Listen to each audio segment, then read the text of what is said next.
آریشهên Gumrkî serpereştê îdara serbexweya Zaxû waliyê Şirnexê lê kom kirîne.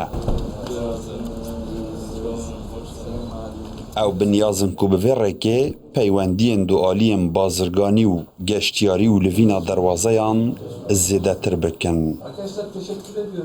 Hevdem arîşe û pirzgirêkên ku hene bi rêkar û mîkanîzmên nûtir çareser bikin.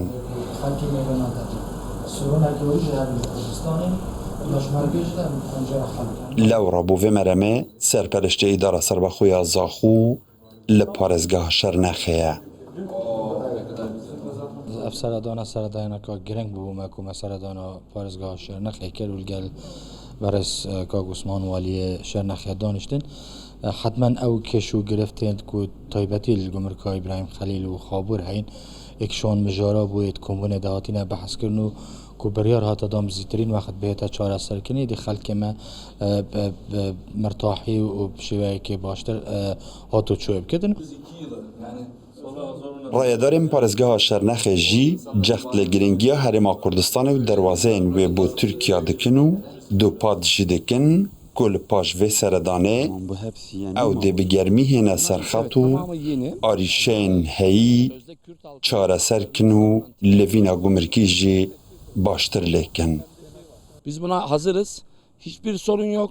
Çünkü bizim için biz şöyle bakıyoruz. Az önce sorduğunuz sorularda da var. Em bo vêyekê amade ne. Em hazirin. Di vê bazirgantiyê de 5 milyar dolar hene.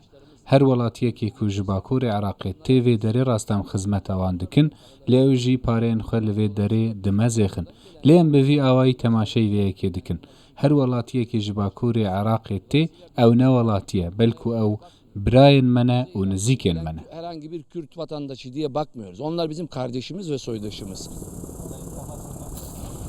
Her li Şirnexê hemî pirzgirêk û gilew gazindeyên welatiyan bazirganan rêving û geştyaran ji her du derwazeyên Xabûr û İbrahim Xelîl ji aliyê waliyê Şirnexê û serpereştê îdara serbexweya Zaxû ve hatine gengeşekirin û di demeka nêzik de û bi mîkanîzmeka tûkme têne çareserkirin.